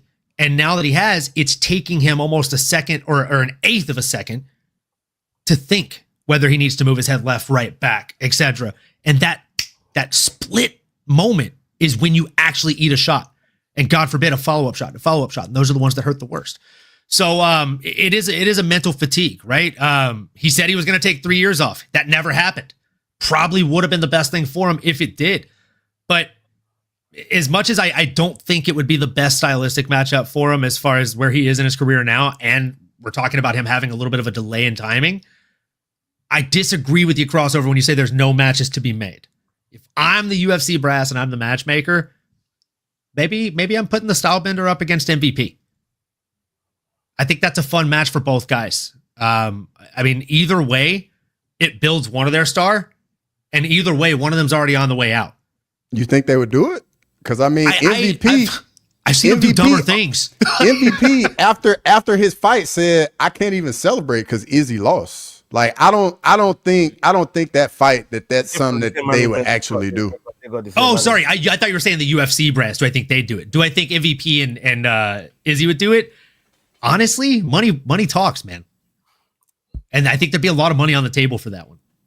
And I think it'd be a situation kind of like Rashad Evans and John Jones, where when interviewed, Rashad said numerous times, like, no, I'd never fight him like that. He's like a little brother to me. Like, I'm bringing him up in MMA.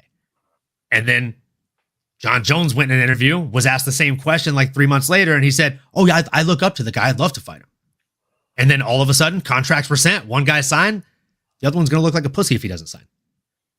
So I think the UFC would probably play cat and mouse, play them against each other in that manner. They're really good at that. I mean, we just saw friends fight each other a couple weeks ago. And I mean, Jasmine trained with Mayeda Bueno Silva. She just didn't see her as competition when they used to train together because she wasn't fighting in the same weight class. Yeah. UFC sent her a contract, and guess who fought? So that makes sense. Again, like money walks. Rose is steady coming for Shevchenko. Like, they're best friends. Like, they're really good friends. She's steady coming for that fucking title. Come on. So, we've only really seen the friendship thing happen one time where it didn't fall apart. And that's Aljo and Merab. Rob. Yeah, bro. That's a good point, bro. I don't know. And I mean, as a fan, to what Ola said, like, where they're at in their careers, I feel like that one makes sense trajectory-wise. And as a fan, sign me up. I just don't want to see him hurt again, bro. Like, I don't want to see him fight again. I'm just saying, if he does fight again. That breaks me, bro. Like, nah, brother. He done too much for the division to be going out like that, man. Like, it was a sad Saturday. What? Yeah, but Ola, no. Imavov? Also, Imavov? Like, that's the huge thing. It's against Imavov. If he would have went out against Dricus as his last time, now that we know who Dricus really is and what he's becoming, it's like, fuck, man, looking back, not a bad one. But bro, for Izzy, think about this too, Ola. No disrespect to your boy down there, Olin, but we've never seen him like Dustin Poirier fucked up. John Jones, we've seen John Jones busted up a couple times. Every champ in the UFC, we've seen them either leave, get flatlined, or at least once or twice in their life, they've gotten busted up. Bro, we've never seen Izzy walk out of there getting stitches. He's never been on IG the next day, swollen eyes, nose fucking on the other side of his face. Yeah, apart from the Gastelum fight. Oh, you're right. No, You're right. You're right. You're right. You're right. You're right. That's on me. Busted up in That's that on me. You couldn't even recognize his face after that one, bro. Yeah, hey, you're right, brother. That's on me. As I said that, I was like, well, fuck. But dude, besides that, think about all the dudes he's fought and how active he's been, dude, and he's fighting motherfucking assassins. Like what Cross was saying against Paulo Costa, that was the best Izzy we're ever gonna see. We'll never, and I thought we were gonna see that Izzy against Imavov. I said it before the fight. I was like, boys, he's gonna come out here with a vengeance. His domination and reign was like John Jones type. That's why they tried. Yes, people were even talking about those two, and they had that little beef that happened because there was a point in this guy's career where people are saying, "Yeah, go fight John Jones," and we know how crazy John Jones is. Yes. So yeah, man, I just don't. There's probably a couple fights left for him. He'll probably bulk up, go to 205 and do it with Porton again if people are interested in seeing that. But I don't know. I just think he should call it a day, man, and just be done with it. I would sign up for that. I would sign up for that. Yeah, I'm sure you would. I'm sure you would. Bro, that's one of my favorite rivalries in the sport, bro. I freaking love that rivalry, dude. And the thing is, they're cool now. That's the crazy part. Like, how does that even affect the fight? So, that's another dynamic to look at if that happens. Only time will tell. We'll see. I don't want to see Izzy though go to another promotion and fight. To be honest with y'all, I don't want to see him leave from here and go to like karate kickboxing or what I'm saying, just something different. Like I want him to end it here. Like if he's gonna call it for the UFC, brother. You're not even 40 years old, dog. He's 35 years old, boys. 35 years old, got all the money in the world, all the fame and respect in the world. What are you gonna do? I mean, bro, and like Crossover was saying earlier, there's no other fights from at 185, boys. Besides MVP, can y'all think of anything right now that y'all want to see? I see one in the chat. Shara Bullet. It's a good builder. It's a good builder fight for Shara, but it's a shit fight for Izzy, bro. Because if he loses to a guy with one winnable. eye, it's winnable. It is winnable. It is winnable. He's winnable. But boys, if he loses to a guy with one eye, Ola, that's like he already lost to a French dude, bro. Yeah, I'm out of here, man. You guys definitely want me out of here. Oh shit, y'all are playing with me, bro. Hey, this is a good point right here from Leroy though. Half the reason Jones is still on top is because of the suspensions, aka mental breaks. The other reason is ducking Tom. Izzy bro, since Izzy debuted in the UFC against Brad Tavares, this motherfucker's fighting every 3 months, bro. Dude, Tricka said in the chat, hear me out, Izzy versus Yuri at 205, winner fights Alex. I actually would love to see that fight at 185. Don't give him the size advantage. Make him cut to 185. You do Izzy versus Yuri. It's samurai versus samurai. Let's go for that. Because I'm here for it. The size advantage is going to be and power advantage as well, especially on Yuri's part. Mm-hmm. I mean, if they fight at 205, yeah. But he can make 185. He weighed in under the weight limit for the fight. Yeah. For UFC 311. Every fight right now, bro, the way I used to look at Izzy's fight, and I never used to feel like, bro, he's not even going to run into any problem here. Right now, every fight that I look at, every type of matchup you look for him, I'm thinking, bro, this is every fight. It's dangerous right now, bro. You sound like me with Dustin Poirier, dude. It's so painful to hear you say that. Seeing all the Izzy like posters behind you, bro, it's heartbreaking, dog. hey, Ola, I'm with you, dog. At one point, we all thought he could beat John Jones. At one point, we all were like, Izzy could fuck up John It's me, Jones. Guys. I'm we. I thought that. I was with you. Dog. I was with look, it's probably very, very rare chance of it happening, but I was like, if Izzy goes up, We never, especially at the People were time he was talking at. about it. There was Come like on, dog. legit fans were talking about it and talking about the possibility of it happening. It's crazy. John Jones would have did bad things to Israel Adesanya. The grappling would have been bad dirty stuff. things, guys. Bad things. It would have been bad. But Izzy would have held his own though. You don't think, Cross? You think he would have got finished? You think he would have went to decision? I think he would have got finished very early in that fight. Very early. Oh. It would have Bad. Like John Jones does very bad things to Izzy, dude. It's funny because looking at that fight then felt like Tony versus Khabib. Versus looking at it now, feels like Tony versus Khabib looking at it in hindsight, right? Like, great analogy. We all thought, like, oh man, maybe Tony's the guy that could break the puzzle. He's got the missing piece. Tony would have gotten absolutely ended. Like, brother would have, like, you thought it was sad watching him go on an 8-fight losing streak? One fight against Khabib would have been sadder. I promise you. Because it would have happened to a prime Tony. It would have sucked. Right? That's literally what this feels like now. Gosh, I feel like a silly man. Hate you, just so you know.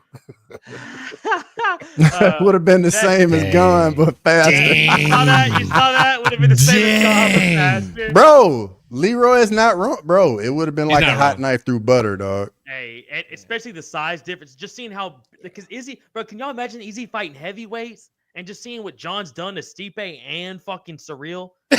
Leroy, I still reckon Prime Tony goes toe to toe with Khabib.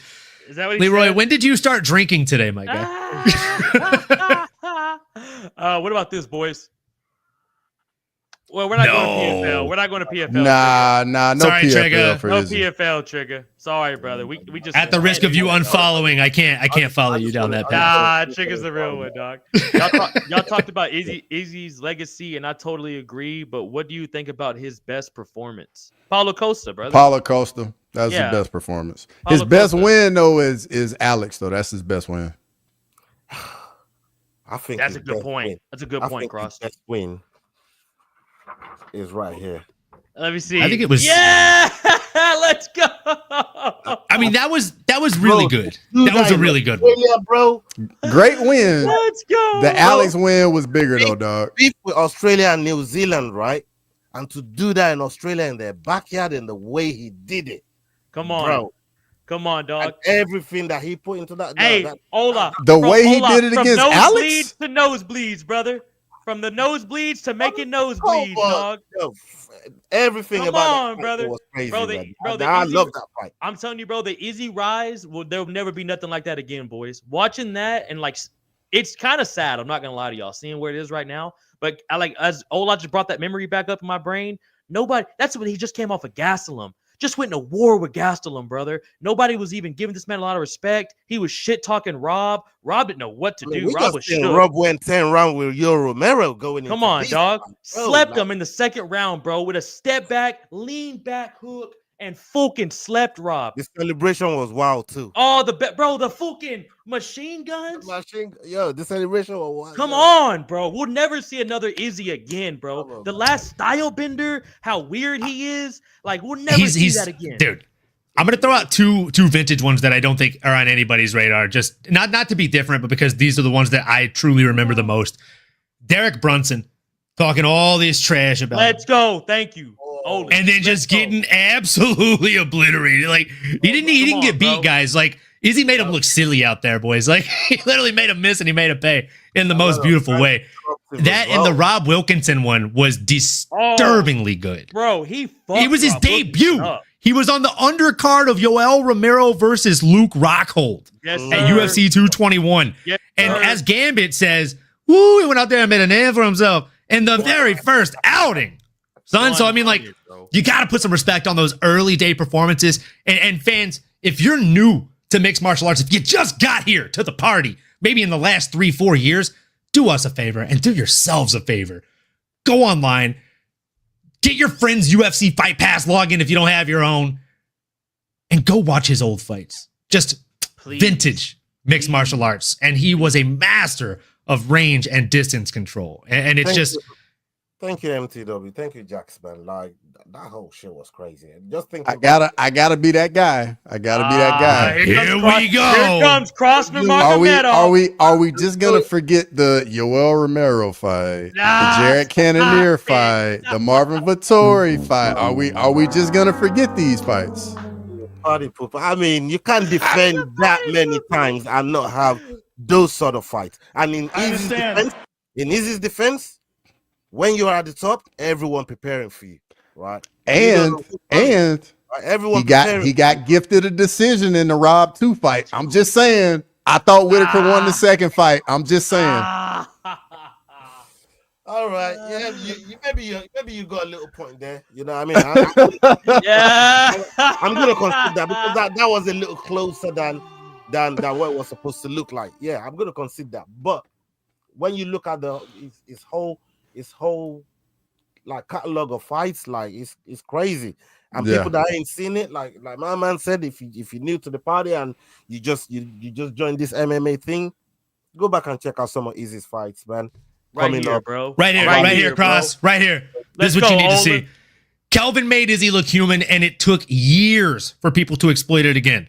Bro, if I knew you were taking a test and I gave you the cheat sheet, and you still took 2 years to go get an A in the test, that's a hard-ass test, dog. Come on. But I'm just saying, that was Kelvin Gastelum. That's all I'm saying was Kelvin Gastelum was a motherfucker at the time. Kelvin Gastelum was digging deep, bro. That was the best. What's Kelvin Gastelum's best win? Brother, okay, what's Cody Garbrandt's best win? Doesn't matter. You still probably watched it 10 times over Dominic Cruz. Exactly. You've probably seen that fight hella times because on that night, a different human being showed up. Just like on that night with Kelvin Gastelum, a different human being showed up. Sometimes it happens, bro. That man was possessed by God. Hey, I'll be real with you, though. That is a good point by Cross. I don't know Kelvin Gastelum's best win on top of exactly. And I agree with Cross there, but I have to play devil's advocate and say, like, you could say the same about Cody Garbrandt, but at the same time, if you ask me what's top 3 favorite fights of all time to go back and rewatch value alone. Oh, my God. Cody Garbrandt versus Dominic Cruz is in that top 3, dog. He's up there. He's right up there. It's up there. And that was a masterclass, and he did it on that night. He never did it before. He never did it again after. Very true. Very true. I'm still convinced that they cloned a dude that looked like him and just put a different brand in there for that one fight. I don't understand it. But really, I'm with Chris here, to be honest with y'all boys. I really just want to see Izzy and Poirier retire. Oh gosh. Which is why Ola, I don't want him to retire off that, brother. I want him to come back for one more good fight, dog. That's the problem. Yeah, just keep doing one more. Just keep throwing them in there one more time. One more. That's the problem. One more turns into the next one, and it turns into the next one. Yeah, that's the problem. That's the problem. Yep. Because then you go out there and you have the Benny St. Denny win like Dustin Poirier, and you're like, well, maybe we can give him a title shot now. Yeah. Next thing you know, you're out here looking like Tony Ferguson. Like, no, please stop. Stop, Ola. Stop, brother. Yeah, hey, man. but think about this too, boys. Gastelum beat Bisping coming off the GSP fight. So that's probably his best one. Bisping came back 2 months after a knockout. Concussion protocol shouldn't have even allowed him in that octagon. I'm sorry for you. He shouldn't have been in there. You weren't ready for that. You weren't ready for that fight. Yeah. You weren't ready for that fight. But boys, what we need this year, we need Nick to get a win. We need Izzy to get a win. Volk to get a win. Usman get a win. And Poirier. And then they all could retire. That's what we need. Yeah. What's the over under 3 of those getting wins? Crossover, can you just not do that? I know, can you just not and pretend that you did that? Hey, somebody's got to do it. I don't mind being that guy today. We're aware. You never mind being that guy, bro. We know. You know how tough it is getting that swan song in the UFC, man. Like, bro, you need favorable matchups for that as well. Exactly. And you still need things to go your way. On top of that, like, there's so many things that's got to happen for you to get that win, man. And yeah, I don't know if this guy's really got it like that, man. Hang it up. Yeah, fuck, Ola. I'm so sad. That's what you want to say. I thought you were gonna be with me, bro, and we were both gonna campaign for one more fight from Izzy, make it be a fun one, and just rock out after that. You're already 1,800 pounds down, man. Like, what's wrong with you? Hang it up, bro. Don't keep chasing the win, man. Come on, learn from your mistakes. Don't keep chasing the win. Hey, but you don't want him to fight Imavov as his last fight ever, bro. I do think 2025 is gonna be a rough year for like we're gonna lose some fighters this year, like I'm probably telling you this Izzy, Dustin. I mean, it's gonna be a lot of guys that we lose Bro, this year, unfortunately. Ross trying to make me cry way too early in the day, bro. I know I am too. Guys, right Yeah. now that I want Izzy to hang it up. Trust me. Soon as Izzy signs a fight contract, I'm buzzing again. That's just the fight in me. You know what I mean? I'm saying it right now from a place of he's still fresh, he's still raw. I'm still suffering. I'm still feeling that pain.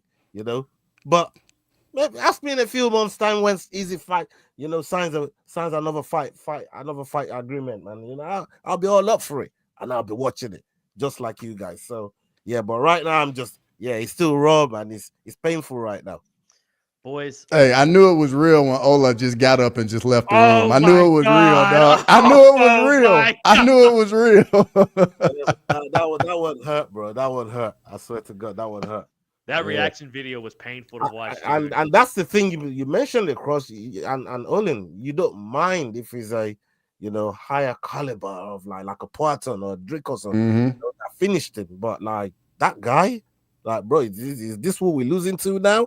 By knockout? Like, no, bro. This stop. That's how I'm feeling. So tell me this before we end the show. You tell me right now.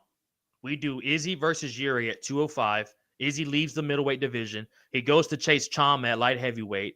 If he beats Yuri, Alex Pereira's his last fight ever, win or lose the belt. What do you think about that? Very easy answer. No. God damn it. Are you serious, brother? Hey, if that happens, he's gonna want the Poitin fight. He gonna want it. Come on, come on now, Cross. Yeah, and he know he gonna want it. Let's go, Cross. He know he gonna want that fight. There's no way he's getting past Yuri at 205, people. Come on, bro. No way. Are you serious? No, man. No. Dog. If I was to pick, bias aside, there's no way. I'd be having easy winning that fight against Yuri. No, 205. Fuck no. I could see it, bro. No. They're. It's not like you would pick Izzy. Would you pick Izzy? No, at 205. No. I don't know if I'd pick him. Exactly. But I can see it. That's a bad fight for him, bro. It's a bad fight for him. But Ola, it's the best fight he's got at 205. He already fought Jan. The best fight he's got is 0 fights. It's your brother. It's Yuri. That's the only fight. It's either Yuri or MVP, dog. And with Yuri, there's at least with Yuri, bro. There's at least a storyline to Alex Pereira for 205, and Pereira would give him that title shot. Oh, you know he would. Know he would. He would relish. Poitin would fight Izzy in the parking lot, dog. Right now, I'm in the mental space of. I get it. Where I do not want to see that boy get. I get it. Destroyed again like that. Bro, with the mental space Ola's in right now, if we don't hear from him in the group chat like every hour, I'm genuinely concerned. I'm like hitting him up off to the side, sending him a meme just to see if I get a response, you know? Mila was sending me fucking stupid ass fucking DMs of fucking Izzy's fucking being knocked out. Like he got the oh my god, he got it for my neck, bro. I told him like, why you doing this, bro? Like why would you wake up and take a portion of your day out just to send this to me? Like, why? Some people in this world are just sick, man. Yeah. But boys, before we end this stream, we've got all the Izzy talk out, but I've heard nothing for Imavov. What's moving forward for him? No one's even mentioned what's going on. I got to fight for him. Let's go, Cal Barrio. Let's fucking go. Please, UFC, you're listening. Kyle on that one. Run that back. For Izzy, too. Kyle, come out there, whoop that ass for Izzy. Go out there and dominate that motherfucker, bro. I think Kyle would probably be a very bad matchup for him stylistically. I agree. I'd love that fight. I love that fight. But I mean, it's a top 5 matchup. It makes sense. They both need a fight, Both came off beating old heads. Jared Cannonier for Kyle, and then Imavov beat Cannonier and Izzy. So, come on, Cross. Hey, that's why we call you Cross. Fucking Nurmagomedov, Sean Shelby, brother. You're the man right there with those matchmaking. But boys, I mean, great show today. Great card this past weekend. Is there any other thoughts, man? We go around the room and we'll wrap this up, man. We've been on for almost 2 hours, man. Big appreciate everyone in the chat. And I appreciate the boys, man, coming in here, bringing that energy today, man. Come on. Hey, shout out to everybody in the chat. Thank you for joining with us. We always appreciate it. Subscribe to S Dog MMA Talk, the Fight Week Show, MMA Anomaly. Come on over to Crossover MMA. Check me out. Kick it with your boys. And man, look forward to some more lives coming up this week. We got Dust Up Shakedown coming later in the week, and then we got the Fight Show prediction. So just be on the lookout for it and just keep rocking with us. That's pretty solid, right there. Everything what Cross said right there. You know what I mean? Follow the guys, and even some of the ones that he didn't get to mention. The Rambling Dad, Making a Walk. Go check those guys out. They put out great content, man. You know what I mean? And Sterling, thank you for the invite. Like I told you, this was going to be like a therapy for me. And he's done exactly that. So salute to you for that one, there, man. I appreciate that, bro. Brother, I'm always down to have you on the show, Ola. You're the leader of the Fight Week Show, big dog. I wouldn't be on this platform if it wasn't for you, big dog. So I'm glad I have you on the show, brother. Me and you both have a little bit of therapy today. When we get off this, I'm going to cry a little bit more. But Olin, you're the best way to wrap this up, brother. Bring us home. Ladies and gentlemen, boys and girls, fight fans of all shapes and sizes, we appreciate you for tuning in for each and every second that you have today.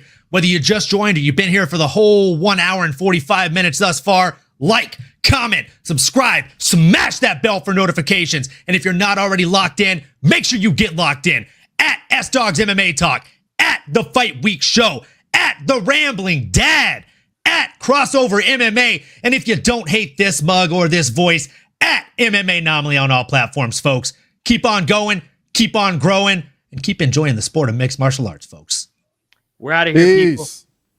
Salute.